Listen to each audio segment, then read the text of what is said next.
ಕಜಕಿಸ್ತಾನದಲ್ಲಿ ನಡೆದ Asian power lifting ಕೂಟದಲ್ಲಿ ಭಾರತವನ್ನು ಪ್ರತಿನಿಧಿಸಿ ಚಿನ್ನ, ಬೆಳ್ಳಿ ಗೆದ್ದ ಪವರ್ ಲಿಫ್ಟರ್ಗಳನ್ನು ಮಂಗಳೂರು ವಿಮಾನ ನಿಲ್ದಾಣದಲ್ಲಿ ಆರತಿ ಬೆಳಗಿ ಸ್ವಾಗತಿಸಲಾಯಿತು.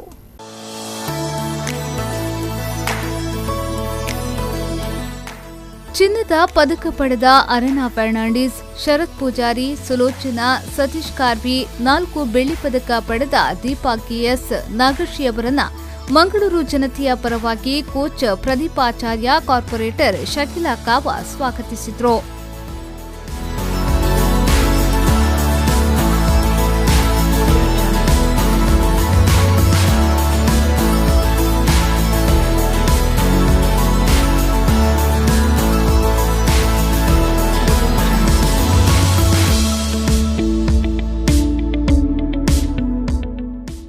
ಪದಕ ವಿಜೇತೆ ದೀಪಾ ಕೆಎಸ್ ಅವರು ಮಾತನಾಡಿ, ಕಜಕಿಸ್ತಾನದಲ್ಲಿ -4 ಡಿಗ್ರಿ ಚಳಿ ವಾತಾವರಣಕ್ಕೆ ಹೊಂದಿಕೊಳ್ಳಲು ಕಷ್ಟವಾದರೂ 22 ದೇಶಗಳಿದ್ದ ಸ್ಪರ್ಧೆಯಲ್ಲಿ ಭಾರತವನ್ನು ಪ್ರತಿನಿಧಿಸಿ 4 ಪದಕ ಪಡೆದಿರುವುದು ಖುಷಿ ತಂದಿದೆ.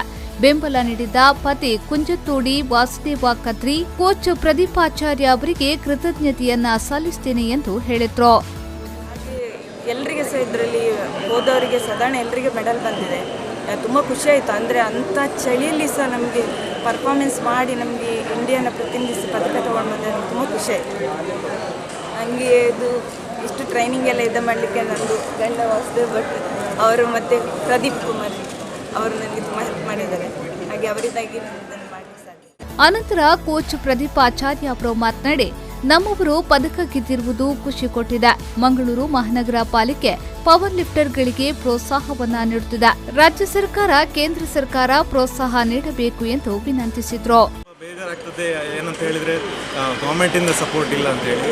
ಯಾಕಂತ ಹೇಳಿದರೆ ಈ ಲೆವೆಲ್ಗೆ ಬರಬೇಕಾದ್ರೆ ತುಂಬಾ ವರ್ಷಗಟ್ಟಲೆ ಪ್ರಾಕ್ಟೀಸ್ ಮಾಡಿ ಅಚೀವ್ಮೆಂಟ್ ಸ್ಟೇಟ್ ಲೆವೆಲ್, ನ್ಯಾಷನಲ್ ಮತ್ತು ಇಂಟರ್ನ್ಯಾಷನಲ್ ಲೆವೆಲ್ ಆ ಲೆವೆಲ್ನ ಪರ್ಫಾರ್ಮೆನ್ಸ್ ಬರಬೇಕಾದ್ರೆ ತುಂಬ ಸ್ಯಾಕ್ರಿಫೈಸ್ ಇರ್ತದೆ, ಖರ್ಚಾಗ್ತದೆ. ಆಮೇಲೆ ಸೊ ಅದಕ್ಕೆ ತಕ್ಕ ಗೌರ್ಮೆಂಟ್ ರೆಸ್ಪಾನ್ಸ್ ಬೇಕಾಗ್ತದೆ.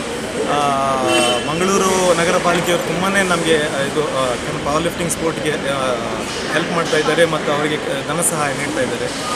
ಸ್ಟೇಟ್ ಗೌರ್ಮೆಂಟ್ ಕೂಡ ನೀಡಬೇಕು, ಧನ ಸಹಾಯ ನೀಡಬೇಕು ಅಂತೇಳಿ ಈ ಹೊತ್ತಲ್ಲಿ ನಾನು ರಿಕ್ವೆಸ್ಟ್ ಮಾಡ್ತಾ ಇದ್ದೇನೆ. ಈ ಸಂದರ್ಭ ಕಾರ್ಪೊರೇಟರ್ ಶಕಿಲಾ ಕಾವಾ, ಮಾಜಿ ಕಾರ್ಪೊರೇಟರ್ ರೂಪಾಡಿ ಮಂಕೇರಾ, ಭಾರತೀಯ ಜನಸೇವಾ ಟ್ರಸ್ಟ್ನ ಸಂಚಾಲಕಿ ವಿಜಯಶ್ರೀ ಗಟ್ಟಿ, ಕುಂಜತ್ತೋಡಿ ವಾಸುದೇವ್ ಕತ್ರಿ, ಪತ್ರಕರ್ತರ ಸಂಘದ ಜಿಲ್ಲಾ ಕೇಂದ್ರ ಕಾರ್ಯದರ್ಶಿ ಜಿತೇಂದ್ರ ಕುಂದೇಶ್ವರ, ವಿಪ್ರ ಸಮಾಗಮ ವೇದಿಕೆಯ ಅಧ್ಯಕ್ಷ ರಾಮಕೃಷ್ಣ ರಾವ್, ಕಾಮನ್ವೆಲ್ತ್ ಚಿನ್ನದ ಪದಕ ವಿಜೇತ ಪ್ರದೀಪಾಚಾರ್ಯ ಹಾಜರಿದ್ದರು. ಶರಸಾಲಿಯನ್, ವಿ4 ನ್ಯೂಸ್ 24/7 ಮಂಗಳೂರು.